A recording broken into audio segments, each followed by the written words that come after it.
time. Give me some ideas.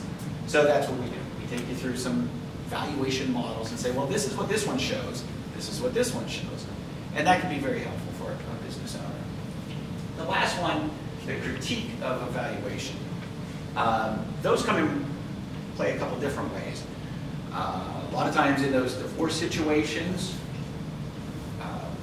one of the attorneys has hired somebody to do a business valuation, and then the other spouse's attorney gets that business valuation, and they want to see if is it up to snuff, is it good? So they'll hire us to initially just critique the valuation of the opposing side.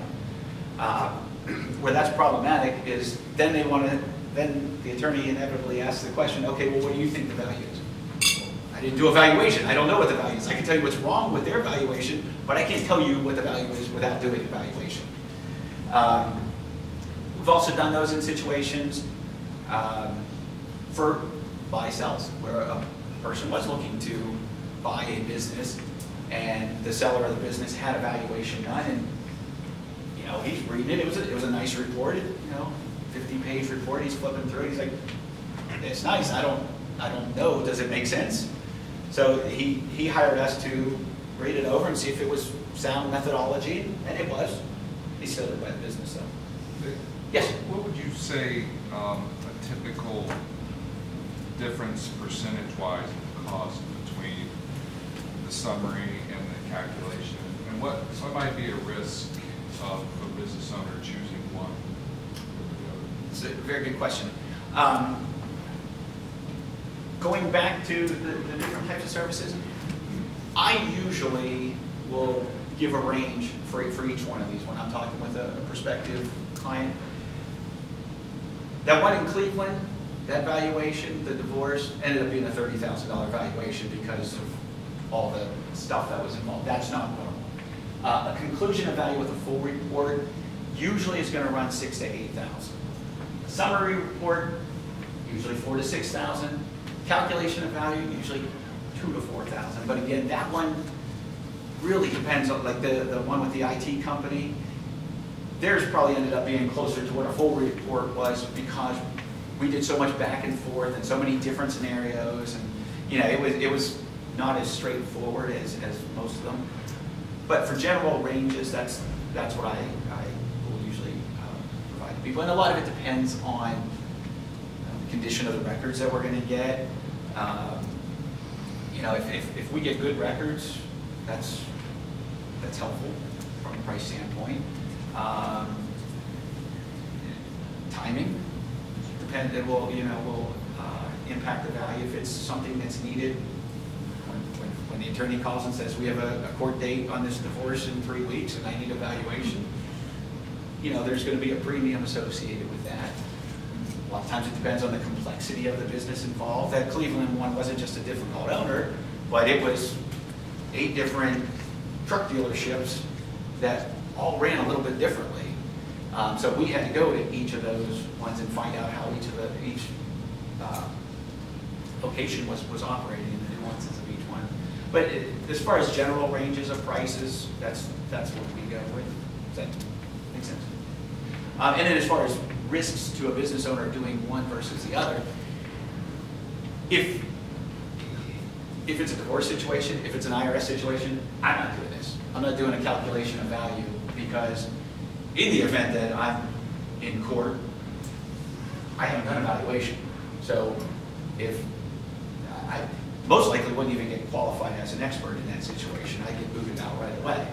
But I don't want to be on the stand to say that, well, no, I didn't really provide my opinion of value. I just ran through these calculations, showed them the results. So I'm not doing that in a divorce situation. I'm not doing it in an IRS situation because the IRS says you can't do that. The IRS even says you can't do this, the summary report.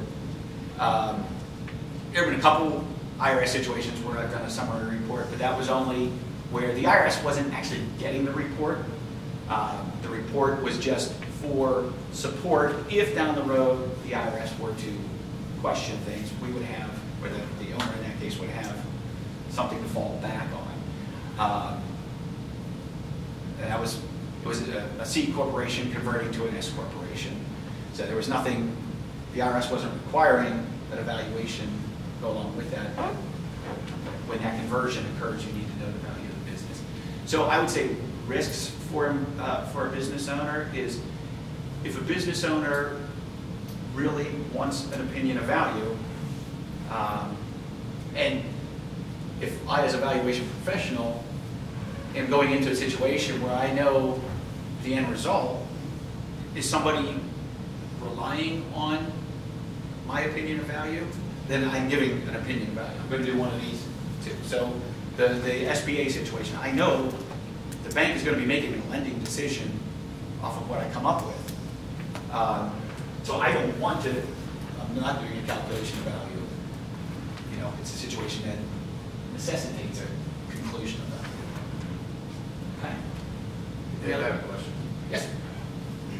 You had mentioned that your business owners maybe sometimes think the value is a little more than Yes. what you might come up with. And so if a business owner came to you and said, let's do a calculation for the third The calculation of value, yes.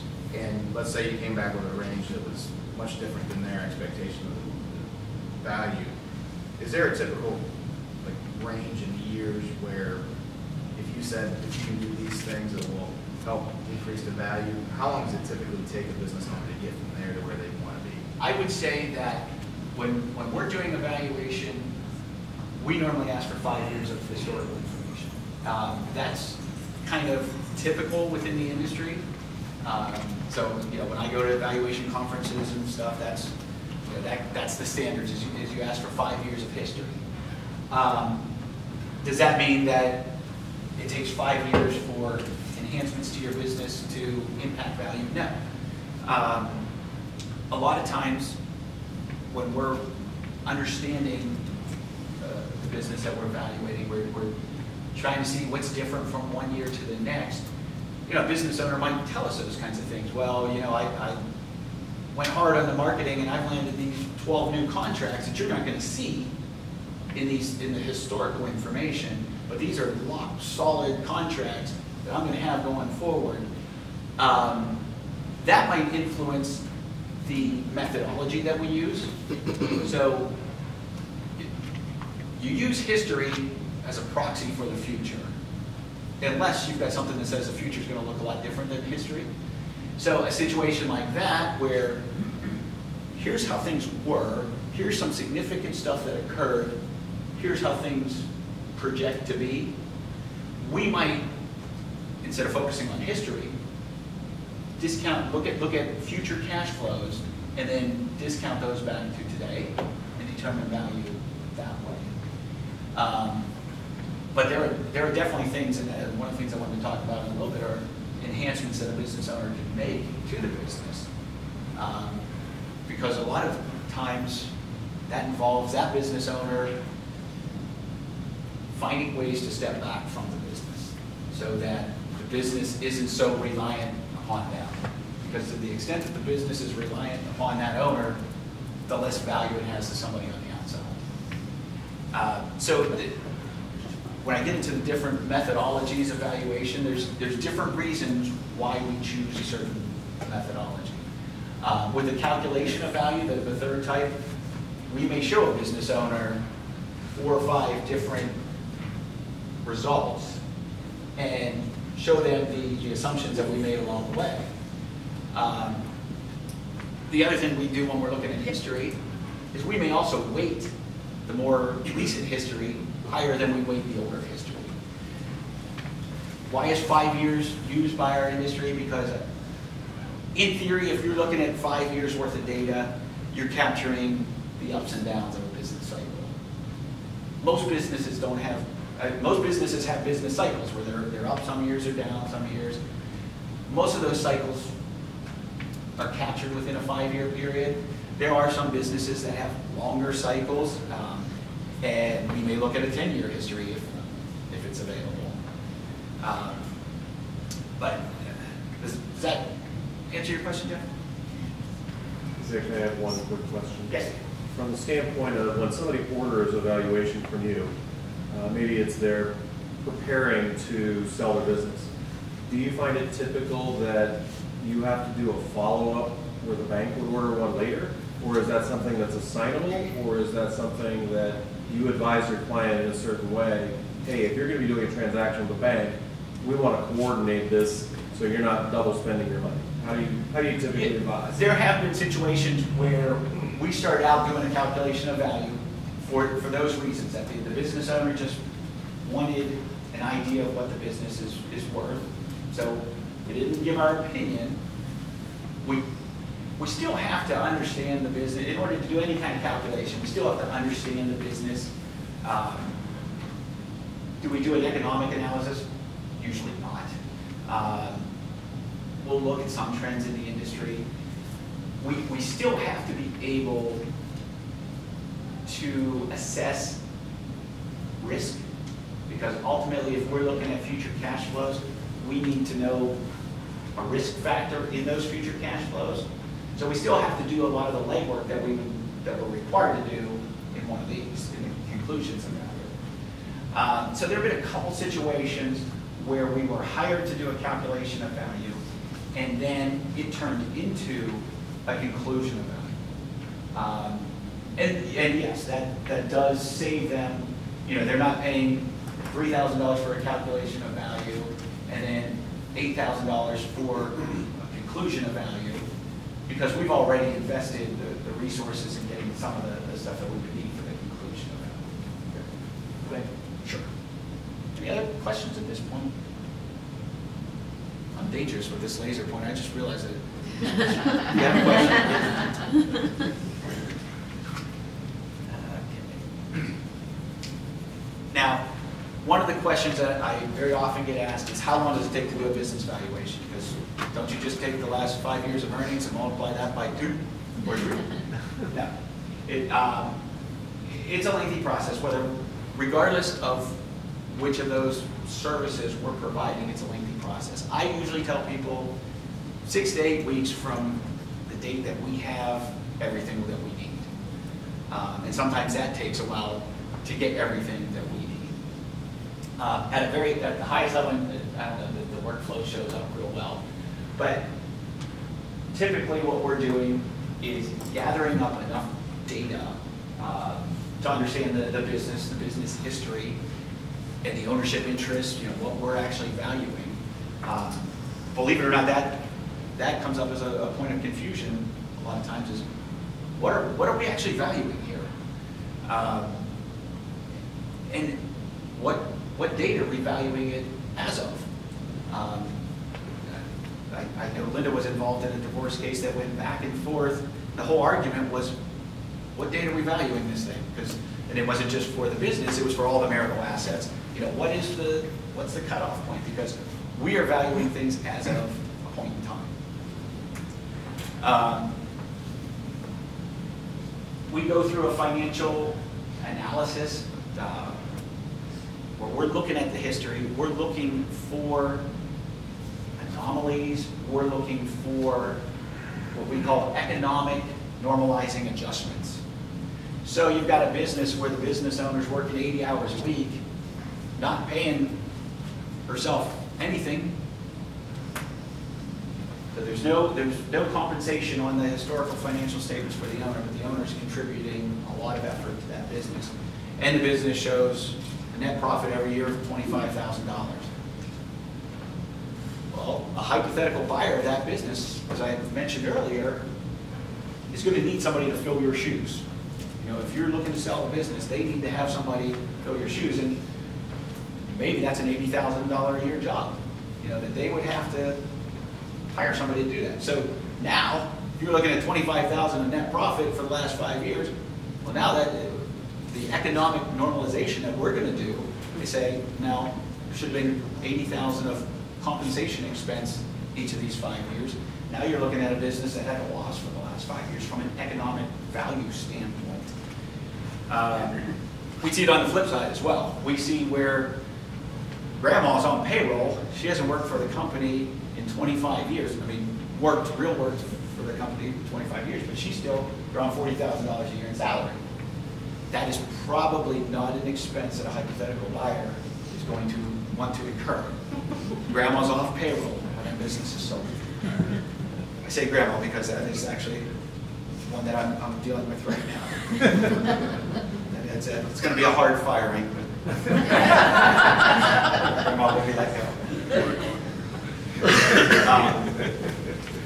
We also see it in things like rent, where we're valuing the operating business, but the owner also owns the real estate that business is in, and is either charging a really high rent or a really low rent. So a lot of times when we're doing valuations, we may need an outside expert to help us. We don't do real estate appraisals. I don't know necessarily what fair market rent is for a given location. So oftentimes there'll have to be a real estate appraisal involved to do the business appraisal. And that would be one of those things, rent would be one of those things where we adjust it from an economic value standpoint. Non-operating assets, you've got a Cessna, that's one of the assets of the business. It's not generating any revenue.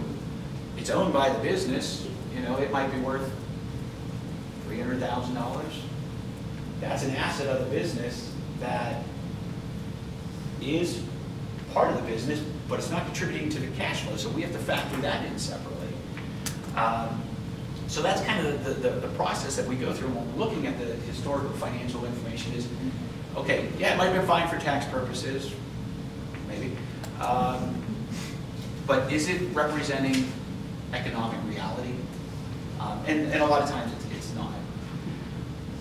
As I mentioned, the IRS says you've got to look at the economy. There are businesses that do way better in economic downturns. You got to look at the economics of the state and the local, the region. If I'm valuing a business in Appalachia versus the same type of business in Columbus, there's going to be differences that need to be considered. And same thing with industries. You have to look at what trends are going on in the industry. Is it, maybe they had 5 really good years, but it is a declining industry. Those are all things that we're required to factor in when we're giving our opinion of value. The reporting, I mentioned I'd say virtually everything that we do. We're allowed to give oral reports of our valuations. I don't ever want to do that. I've never had to do that. I've had to testify and I've been deposed on valuations, but it's all based off of a written report. So, the full reports, like I said, they could be 80 pages long. I've seen some people in my profession that they feel they get paid by the page. So their valuation reports are this thick and it's a whole bunch of gunk that isn't really adding anything. Let's see. If there's other discretionary expenses in the business, that's something else that we would consider. If the business has been very charitable and made lots of charitable contributions, well, that's not an operating expense of the business. A hypothetical buyer that may not have that same level of charity in them, so that would be something that we adjust to predict the future. There's different valuation approaches and methodologies, and this is where I was saying with the calculation of value, we might go through each one of these and show you the results. A lot of times, what we're valuing will dictate what approach we use. The asset approach, the fundamental theory is that the value of the business is really tied up in its underlying assets. I've done a lot of real estate holding companies. So you've got this business, it owns a multi-unit apartment complex, and I'm valuing the decedent's 28% interest in that company. Well, the value of the business really is the value of that asset. Then her 28% interest is what complicates things further, because now I have to figure out, okay, what can she do with that 28% interest? She can't control the distributions that she receives. But that's a situation where an asset approach just makes the most sense, because that's really what's generating the value. A market approach, that's where I said we look for comparables. And those are hard to find, and it's hard to say, this pharmacy in Palo Alto, California, that sold for 3 times annual discretionary earnings is comparable to a pharmacy here in Lancaster. But those databases exist. We use one called Pratt Stats, and it's reliant upon business brokers and others reporting the results of actual real-life transactions. And then, we make certain adjustments. Maybe the sale occurred 15 years ago. Is that still relevant? Probably not. Maybe it occurred geographically in a completely different area. The hard part with that is even if we find what we think are comparables, we still don't know real nuts and bolts of why that business was sold. Maybe the business owner, found that they were dying and just wanted to get rid of the business. We don't know why the business sold at the price which is sold. But if you get enough of those, and you look at the variance in some of the ratios of those sales, it could give you an indicator of what the value would be. I've used that in an opinion of value twice. Once was a franchise where I was able to get enough actual franchise data on franchises that had been sold where I felt that that was the most appropriate method to use. And then once in a situation where there was just a lot of data and it was very consistent from one sale to the next. I'll look at it in every single valuation, but as far as that being the method that I use to ultimately come up with a value, that's rare. It's more like a sanity check kind of thing.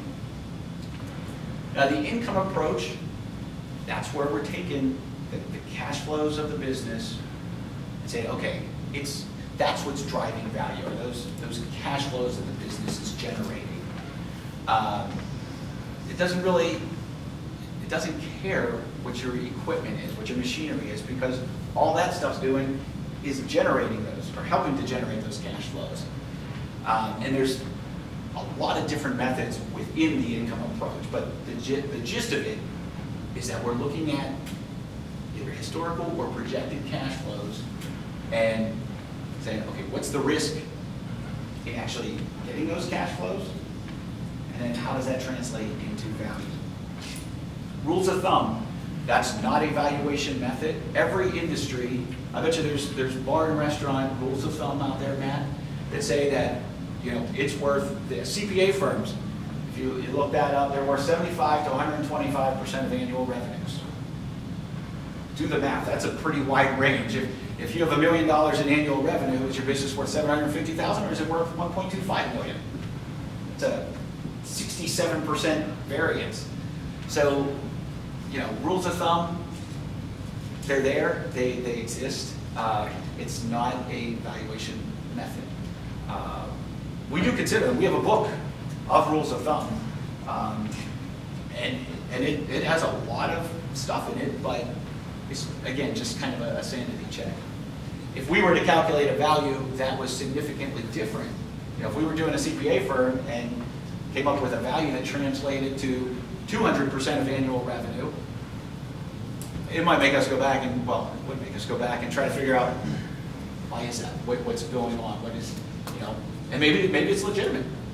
Maybe they have, something. Maybe they're a boutique firm that is outside the norm. So I mentioned, I would assume that most of you are here because you have an interest in what your business might be worth. That doesn't mean that you're going to sell your business today, but you want to know, we want to have an idea of what it's worth. There are different ways to enhance the value of the business. And like I was saying to Jeff's question, the biggest thing that holds back the value of the business is too much reliance on any one person. Because again, somebody buying your business, they're buying your intangible assets and your tangible assets, but they're not normally buying you. So, increase profitability. You got tax return income and you got economic income. So, if you've been aggressive with your tax returns, and maybe there's some personal stuff running through the business tax return. That's great for tax purposes, but a hypothetical buyer of your business, they're going to ask for copies of, if they do their due diligence, they're going to ask for copies of your tax return. And it's awfully hard to convince them that what you showed on your tax return, well, that's not real. That was, you know, there's a whole lot of stuff in there that, you know, shouldn't have been in there. We shouldn't have been paying grandma. It's a lot harder to convince them if they're seeing numbers on a tax return. And just tidying up your financial records. You know, when Brad had asked about the cost of valuation, if we get a mess, you know, if the financial records aren't in order, that's a lot more work on us. If a seller of your business or a buyer of your business is doing due diligence and they ask for financial records and they're getting handwritten stuff and, you know, a QuickBooks file that makes absolutely no sense whatsoever, it's decreasing from the value of your business because they're going to have less confidence. Even if the numbers, even if the economic reality is that it's a really good business, if they can't follow it or understand it, it's going to decrease the value of your business. Cultivating and developing your key employees and retaining them is a way to enhance the value of your business. And again, that's a way of the owner, the future seller of the business, of them being less involved, of being able to be pulled out of that business and the business just keeps on going. That's what brings value. And then being able to differentiate your product or your service, I mean, is certainly a way to enhance the value of the business. With that, I will open it up for our wait time. Did I rattle on too much? We're a few minutes over, sorry. Sorry. Yes, sir. So the valuations are a snapshot of now and the last few years. But some of these negotiations can take a year or so to do. For how long are they referenced? That's a very good question. Like I said, with the situation that I had, I did that valuation last summer. They've just now agreed on all the elements of the deal. Maybe they agreed on the price last summer. It was all the other stuff that they worked through. There's not a set shelf life on them. For IRS purposes, I'm not going to give the IRS a value where that valuation is more than 90 days old. So if I'm valuing, you know, a gift on December 31st, and then the business owner makes another gift the following year on December 31st, I'm not going to use that valuation again the next year for IRS purposes. In that situation, what I would do is have the owner make a gift on December 31st and then make a gift on January 1st. Other situations, I mean, a lot just depends on how dynamic the business is, how much change it's going through, how rapidly it's changing, how rapidly the industry is changing too. Other questions? Well, I will be hanging out here if anybody does have any other questions. I believe my contact information is in the bags there. My cards are in there. My email address is on there. If you have any questions about business valuations, I'd love to talk about them. It's a fun part of accounting. You know, when I was in college, they taught you debits and credits and taxes. This is fun for me because I like taking weird subjective things and trying to make them understandable and writing about them. So I enjoy this part of my practice. So with that, I thank you for your time. Really good turnout. Thank you, Jeff and Standing Stone, for having me.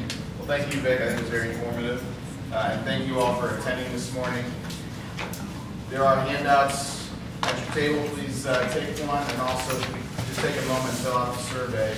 And keep in mind, October 27th, when Galen will be going over lending, 7:45 right here. And thank you very much. Have a great day.